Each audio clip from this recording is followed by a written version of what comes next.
우리 인간의 진짜 모습이 언제 드러날까 이렇게 생각을 해봅니다. 그것은 바로 위기가 찾아왔을 때 이 속이 다 드러나는 것을 보게 됩니다. 그래서 사람은 위기가 찾아오면요 막 화를 냅니다.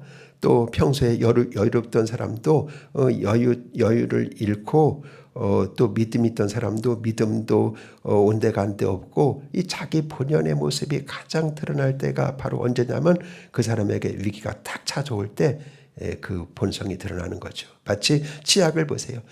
치약은요 여러분 집에서 아무리 눌러도 안에 없는 것은 안 나와요. 민트 치약을 누르면 민트가 나오고 딸기 치약을 누르면 딸기 향이 나오고 그러니까 여러분 안에 있는 것이 밖으로 나올 뿐입니다. 우리 인생도 마찬가지입니다. 그러므로 시련은 위기는 내 안에 있는 것이 밖으로 드러나기에 가장 좋은 거예요. 그러니까 그 위기만 하면 내 모습이 이렇구나. 내가 좀 이걸 나왔네. 이게 내 모습이다. 그렇게 보면 됩니다. 그래서 오래전부터 우리 사람은 이성적이다 그렇게 말하기도 하고 또 합리적이다 그렇게 말하기도 하는데 정말 위기가 닥치면 여러분 전쟁이나 재난 앞에서 인간이 얼마나 두려움과 불안에 흔들리는 존재인지를 모릅니다. 그래서 우리 인간은 뭘 붙들고 사는지가 드러나는 그런 존재가 되게 했습니다. 자, 오늘 26장 1절은 이렇게 시작을 합니다. 그 땅에 기근이 있었다. 그렇죠? 1절 봅니다. 아브라함 때 첫 흉년이 들었더니 그 땅에 또 흉년이 들매 이삭이 그랄로 가서 블레셋 왕 아비멜렉에게 이르렀다. 그 땅에 이제 기근 흉년이 들었다. 그렇게 말하고 있습니다. 자, 아브라함 때도 기근이 들었고 오늘 아들 이삭 때에도 그 땅에 그들이 살고 있는 그 터전에 기근이 들었습니다. 우리는 어떻게 생각해요? 믿는 사람에게는 기근이 안 될 거야 이렇게 생각하는데 믿음의 조상 아브라함 때에도 기근이 들었고 그 자손 이삭 때에도 기근이 들었습니다. 그러므로 우리 하나님을 믿는 사람에게도 기근이 올 수가 있어요. 기근이 믿음이 좋은 사람에게도 여러분 위기는 찾아올 수가 있는 것입니다. 중요한 것은 무엇입니까? 아브라함 때 첫 기근이 있었더니 왜 이 말을 굳이 해야 됐을까요? 이삭아 이것은 나만 겪는 것이 아니라 너도 나중에 겪을 수가 있다. 이 사실을 얘기를 해줬겠죠. 아브라함이 이삭아 아들아 이 기근은 나만 겪는 것이 아니라 너에게도 올 수가 있다. 그래서 지금 여러분이 당하는 기근이 흉년이 뭔가 생각해 보세요. 어떤 사람은 경제적인 어려움, 어떤 사람은 건강의 문제, 어떤 사람은 자녀의 문제, 어떤 사람은 관계의 갈등 등등 기근의 모습은 다 다를 것입니다. 근데 이 기근보다 더 무서운 것은 무엇일까? 무엇일 것 같아요? 기근보다 흉년보다 더 무서운 것은 무엇일 것 같아요? 여러분 바로 우리 속에 있는 바로 두려움이에요. 기근을 대하는 우리 속에 있는 두려움이 더 무거운 거예요. 그래서 이삭은 본능적으로 한 방향만을 바라봅니다. 아브라함은 당시에 이제 애굽을 바라봤어요. 애굽은 이제 농사도 잘 되고 기름지고 그러니까 가장 안전한 나라로 생각했어요. 곡식도 많고 경제력도 있고 살 길도 있고 누가 봐도 가장 합리적인 선택 같았습니다. 근데 하나님께서는 오늘 이삭의 발걸음을 멈추게 합니다. 우리 다 같이 2절을 봅니다. 여호와께서 이삭에게 나타나 이르시되 애굽으로 내려가지 말고 내가 네게 지시하는 땅에 거주하라. 즉 애굽으로 내려가지 말라 그렇게 말씀을 하십니다. 왜냐하면 아브라함도 애굽에 묻지 않고 내려가다가 큰 변을 당했거든요. 그래서 내려가지 말라 그렇게 말씀합니다. 여기서 우리는 중요한 사실을 발견하게 됩니다.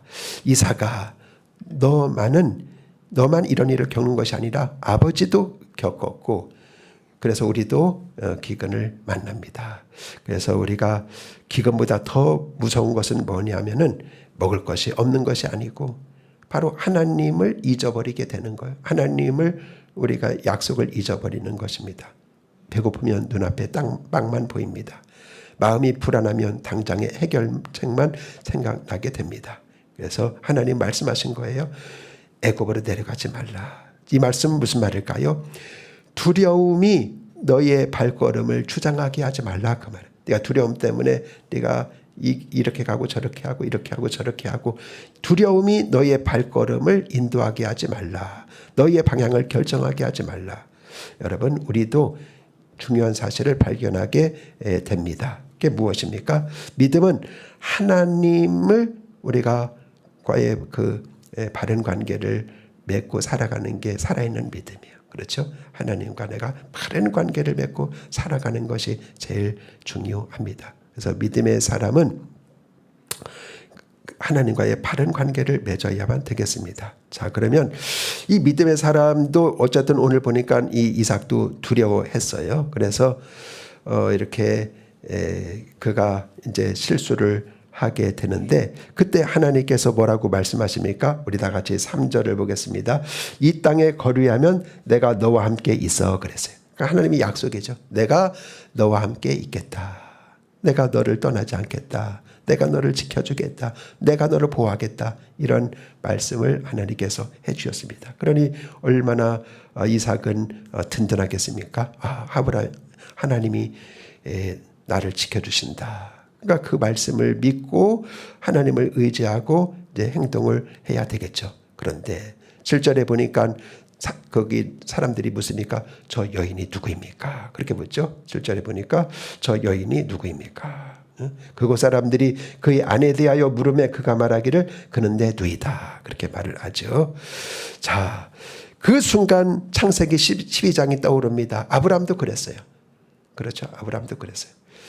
아브라함이 당시에 이제 기근이 들어서 애굽으로 내려갔지요. 창세기 12장에 보면은 그때 이제 그 여인이 아리따움을 보고 애굽의 왕 바로가 궁으로 취해들였습니다. 취해들이니까 하나님께서 그 밤에 애굽 왕에게 나타났습니다. 나타나가지고 아주 재앙을 내리시고 혼을 내셨어요.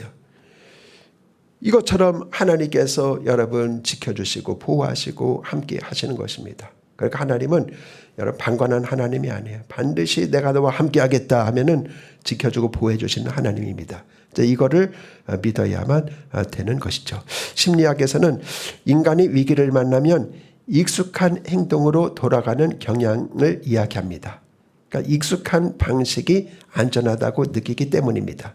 신앙도 비슷합니다. 우리는 하나님을 믿는 사람이기 때문에 위기를 만나면 먼저 익숙한 신앙의 방향으로 돌아가는 거예요. 익숙한 신앙의 방향. 그래서 우리는 어떤 익숙한 신앙의 방향을 잡아야 되느냐 하면은 하나님과의 바른 관계, 이것이 가장 좋은 길임을 알고 여기에 자꾸 습관화들여야 돼요. 생활화해야 돼요. 체질화해야 돼요. 하나님과 바른 관계가 내가 살 길이다. 이렇게 하면 위기를 만날 때 그리로 빨리 돌아가는 거예요. 하나님과 바른 관계를 다시 점검하고 맺어야 되는 것이죠. 그래서 여러분 이삭이 바로 그러합니다. 오늘 본문을 읽으면서 우리가 질문하게 됩니다. 왜 성경은 그 이삭의 그런 실패를 숨기지 않았을까? 오늘 이삭도 똑같은 일을 하거든요. 그 아내에게 너는 내 누이라고 해라. 왜냐하면 내가 두렵다 그 말이죠. 두렵다. 나를 사람들이 죽이고 당신을 차지할지 모른다. 하나님이 나를 지켜주지 않고 함께하지 않을지 모른다. 그러니까 누이라고 해라 하면서 이렇게 자기의 생각을 먼저 앞세웠던 것을 보게 됩니다. 보세요. 왜 성경은 이런 실패를 숨기지 않았을까요? 우리가 위대한 영웅의 전기를 쓴다면 이거 다 빼버렸을 거예요. 다 숨겼을 거예요. 그러나 성경은 솔직합니다. 진실합니다. 정직합니다. 그래서 우리도 하나님 앞에서 이렇게 여러분 솔직하고 정직하고 진실한 그런 삶으로 재정립을 해야만 되겠습니다. 이때 하나님께서 이제는 반전이 시작됩니다. 우리 다 같이 8절을 봅니다. 이삭이 거기 오래 거주하였더니 이삭이 그 아내 리브가를 꾀하는 것을 블레셋 왕 아비멜렉이 창으로 내다본지라. 자, 블레셋 왕 아비멜렉이 창밖을 내다보니까 이삭과 리브가가 부인인 걸 알았어요. 여기서 우리는 긴장합니다. 이제는 이삭은 나는 끝났구나. 큰 벌을 받겠구나. 근데 예상 밖의 일이 벌어집니다. 아비멜렉은 이삭을 꾸짖지만은 동시에 백성들에게 명령합니다. 우리 11절을 봅니다. 11절을 보니까 아비멜렉이 이에 모든 백성에게 명하여 이르되 이 사람이나 그의 아내를 범하는 자는 죽이리라. 그래서 놀랍지 않습니까? 이삭의 거짓말보다도 하나님의 보호가 더 컸던 것입니다. 하나님께서 우리의 연약함보다도 더 신실하시다는 것을 보여줍니다. 그러니까 이삭은 약속을 비록 붙잡지는 못했지만은 하나님은 약속을 지키셨어요. 이삭은 흔들렸지만 하나님은 흔들리지 않으셨습니다. 우리 신앙생활도 마찬가지입니다. 내 믿음이 약해서 내 믿음이 흔들릴 수가 있습니다. 그러나 성경은 말합니다. 우리 믿음은 흔들려도 하나님의 신실하심은 흔들리지가 않습니다. 그래서 우리 구원은 우리의 완벽함이 아니라 하나님의 신실함 위에 서 있습니다. 사랑하는 여러분, 오늘 조금 이상한 본문을 읽었습니다. 처음부터 끝까지 이삭은 그렇게 훌륭해 보이지 않습니다. 기근이 오자 먼저 애굽으로 가려고 생각을 했습니다. 근데 하나님이 거기 내려가지 말라, 그냥 여기 머무르라 했지만은 거기다 블레셋 땅이기 때문에 그래도 두려워합니다. 아내를 누이라고 속입니다. 그런데도 하나님은 약속을 깨트리지 않으십니다. 내가 복을 주리라, 아브라함에게 복을 주고 약속한 것을 지키시고, 그 하나님은 끝까지 신실하신 분이십니다. 그래서 하나님은 우리 믿음 때문에 신실하신 것이 아니라 하나님의 약속 때문에, 말씀 때문에, 성품 때문에 신실하십니다. 이것이 은혜입니다. 생각해 보세요. 만약 하나님의 사랑이 우리의 믿음의 크기에 달려있다면 우리는 하루에도 수번씩 버림받았을 겁니다. 믿음이 좋을 때는 사랑하시고, 의심나면 떠나시고, 실수하면 포기하시는 하나님이시라면 우리는 아무도 소망이 없습니다. 근데 하나님은 내가 너와 함께 있으리라.